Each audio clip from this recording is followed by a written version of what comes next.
बाबा की कहानी। बाबा एक छोटे से गांव में रहते थे।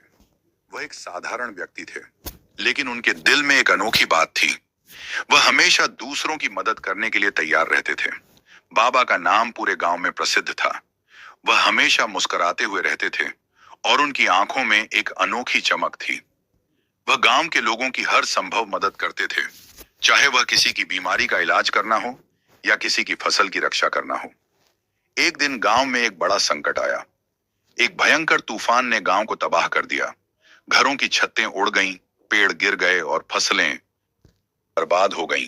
गांव के लोग बहुत परेशान थे। बाबा ने इस संकट की घड़ी में भी हार नहीं मानी। उन्होंने गांव के लोगों को एकत्रित किया और उन्हें तूफान के बाद की सफाई और पुनर्निर्माण के लिए प्रेरित किया। उन्होंने खुद भी काम किया और दूसरों को भी काम करने के लिए प्रेरित किया। धीरे धीरे गांव के लोगों ने मिलकर गांव को फिर से बनाया। उन्होंने नए घर बनाए, पेड़ लगाए और फसलें उगाईं।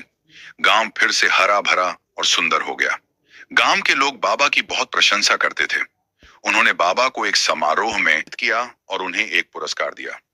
लेकिन बाबा ने उस पुरस्कार को लेने से इनकार कर दिया। उन्होंने कहा, मैंने यह काम अपने गांव के लोगों की मदद करने के लिए किया था, न कि किसी पुरस्कार के लिए। बाबा की यह बात सुनकर गांव के लोगों को बहुत प्रेरणा मिली। उन्होंने बाबा को अपना आदर्श माना और उनके जैसे बनने की कोशिश की। आज भी गांव के लोग बाबा की कहानी को याद करते हैं और उन्हें अपना आदर्श मानते हैं। बाबा की कहानी हमें यह सिखाती है कि हमें हमेशा दूसरों की मदद करने के लिए